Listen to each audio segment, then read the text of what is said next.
Ibrahim Traore anavyobadilisha dhana ya mapinduzi ya kijeshi Afrika. Katika historia ya siasa za Afrika, mapinduzi ya kijeshi mara nyingi yamechukuliwa kama njia haramu, hatari na isiyo na uhalali wa kisiasa.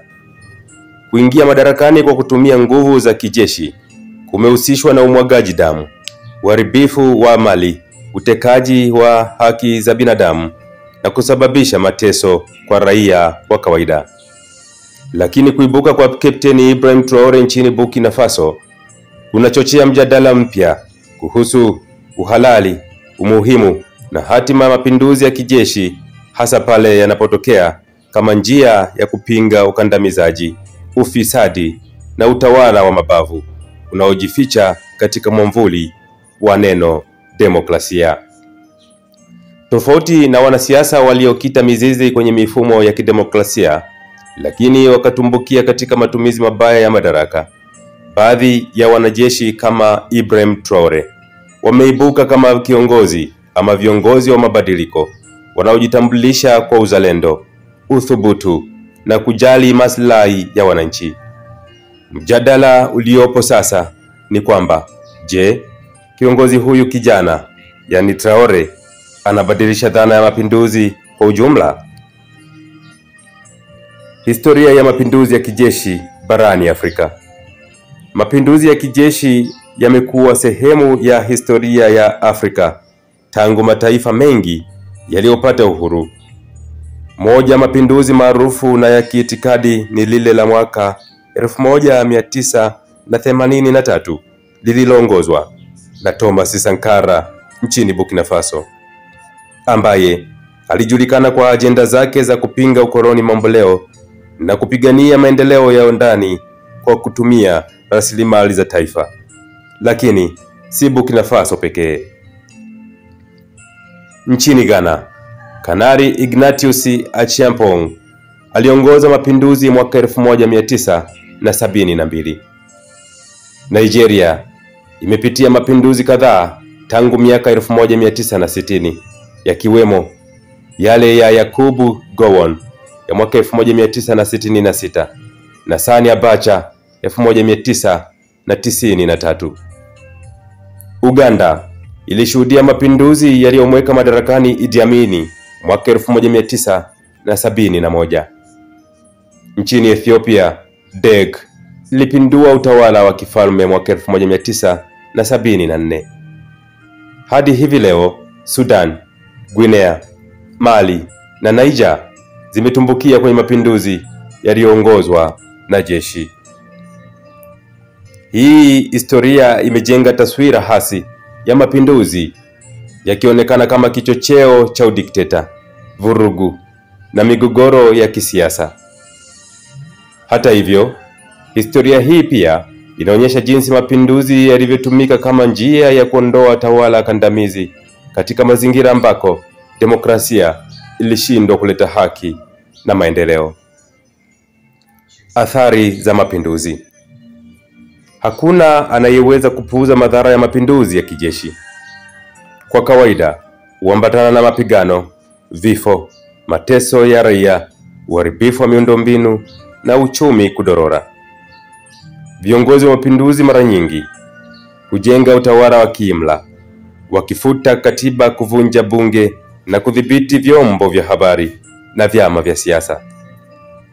Kwa mfano, Sudan ilikumbwa na vurugu kubwa baada ya mapinduzi ya kijeshi ya mwaka 2019 yaliyomuondoa Omar al-Bashir.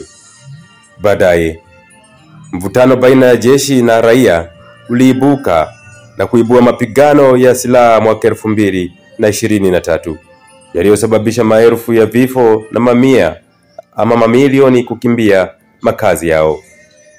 Guinea ilipitia ghasia baada ya mapinduzi ya mwaka 2021, huku Mali ikipitia matatizo makubwa ya kiusalama na kiuchumi tangu mapinduzi ya mwaka 2020.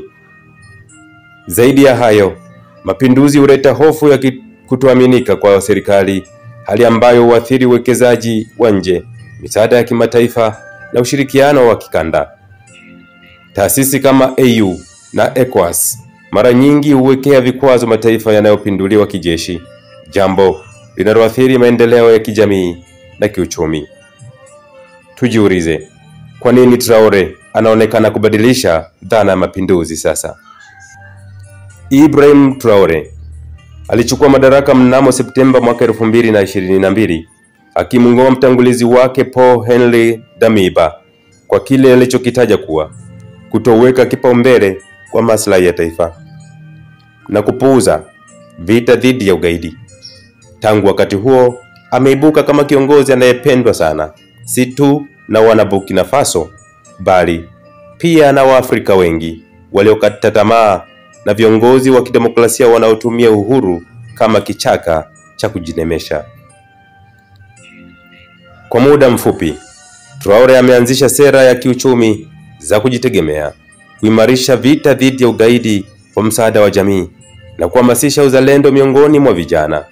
Moja ya nukuu yake maarufu inayosambaa mitandaoni inasema, hatuwezi kuwa huru ikiwa tumevaa suti za wakoloni, kutumia lugha zao na hata kuendesha siasa kwa mifumo yao.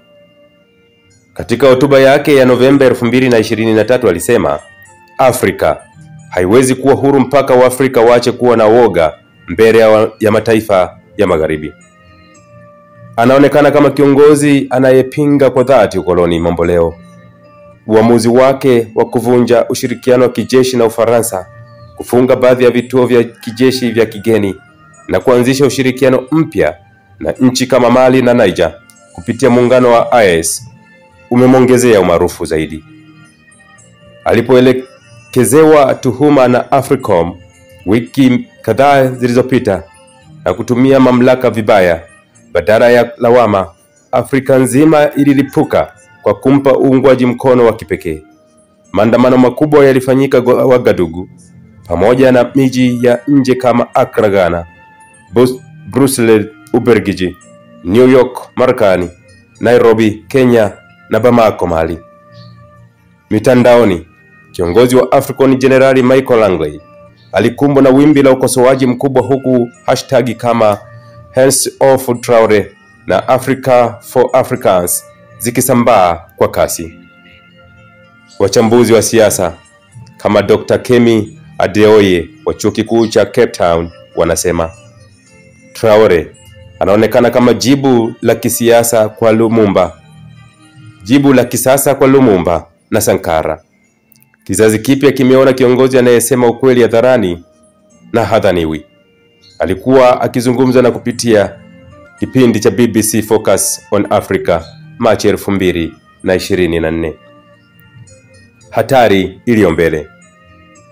Pamoja na sifa na matumaini makubwa yanayomzunguka Traore, wachambuzi wanaonya kuwa huenda mafanikio yake yakatumika kama kigezo cha kuhalalisha mapinduzi zaidi barani Afrika. Kuna hofu kwamba jeshi katika mataifa yenye migogoro ya ndani linaweza kutumia mfano wake kuingilia siasa kwa tamaa ya madaraka. Tayari viongozi wa kijeshi kama Assimi Goita wa Mali na Abdourahmane Tiani wa Niger wamechukua madaraka kupitia mapinduzi na baadaye kuanza kuonyesha nia ya kugombea katika uchaguzi wa kiraia. Wachambuzi kama Profesa Mohamed Sissoko wa chuo kikuu cha Dakar wanasema mapinduzi yanapoanza kuonekana ya kuvutia yanahamasisha wengine kuiga kwa sababu mbaya, si kwa ajili ya watu bali kwa maslahi ya wao binafsi.